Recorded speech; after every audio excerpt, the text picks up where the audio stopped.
ஆண்களே, நீங்கள் ஹலாலான முறையில் வேர்வை சிந்தி கஷ்டப்பட்டு வெயிலிலே நின்று வெளிநாட்டுக்கு சென்று உங்களோட வீடுகளில் வாழுகின்ற மனைவிமாருக்கு உழைத்து கொடுக்குகின்ற பணத்தின் ஊடாக உங்களோட வீட்டில உருவப்படமும் நாயும் அல்லது இன்றைக்கு மாற்று மத கலாச்சார மியூசிக்கும் இருக்குமாக இருந்தால் அந்த வீடு பரக்கத்து பொருந்திய வானவர்கள் வருகின்ற வீடாக இருக்காத நாங்கள் ரசூலுல்லாஹ் ஸல்லல்லாஹு அலைஹி வஸல்லம். கண்ணியத்திற்குரிய இஸ்லாமிய தாய்மார்களே, உங்களோட வீடு எப்படி இருக்கிறது என்பதை யோசித்து பாருங்கள். வானவர்கள் ரஹ்மத்துடைய வானவர்கள் வருகின்ற வீடாக இருக்கிறதா அல்லது அதாபுடைய வானவர்கள் வருகின்ற வீடாக இருக்கிறதா?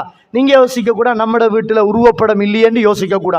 இன்றைக்கு நம்ம பார்க்கிற டிவி, நம்ம பார்க்கிற படம், நம்ம பார்க்கிற இன்றைக்கு சின்ன திரை, நம்ம பார்க்கிற வாட்ஸ்அப், நம்ம பார்க்கிற ஃபேஸ்புக், எல்லாத்திலையும் இன்றைக்கு அந்நிய மதத்துடைய கலாச்சார சிலைகள் எல்லாம் வீட்டுக்குள்ள வந்து போகுதே. ஒரு தமிழ் சினிமாவை பார்க்கிற நேரம் அவங்களோட மத கலாச்சாரத்தின் அடிப்படையில் அவங்களோட சாமி போட்டோவை போட்டு அவங்களோட சாமி பாட்டை படிச்சுத்தான் இன்றைக்கு ஒரு சினிமாவே ஸ்டார்ட் ஆகுது.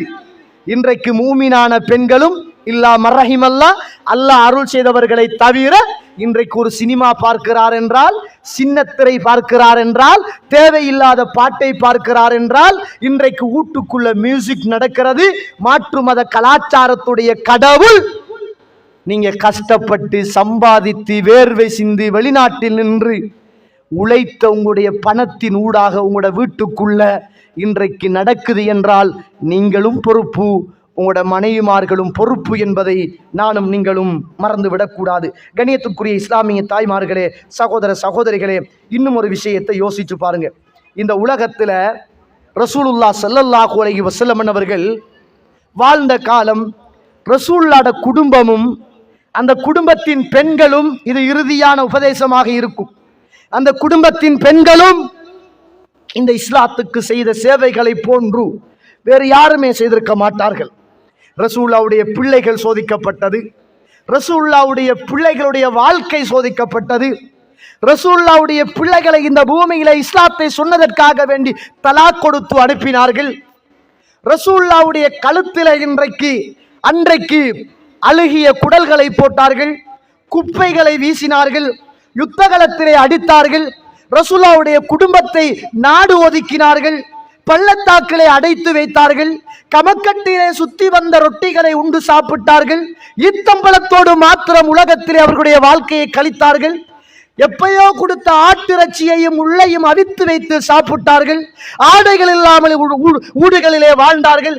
மார்க்கம் இல்லாமல் இருக்கவில்லை, ஈமான் இல்லாமல் இருக்கவில்லை, இபாதத் இல்லாமல் இருக்கவில்லை, திலாவத் இல்லாமல் இருக்கவில்லை, நோன்பு இல்லாமல் இருக்கவில்லை, குர்ஆன் இல்லாமல் இருக்கவில்லை, நபிலான இபாதத்துக்கள் இல்லாமல் இருக்கவில்லை, பிரார்த்தனை இல்லாமல் அவர்களால் இந்த உலகத்தில் வாழ முடியவில்லை.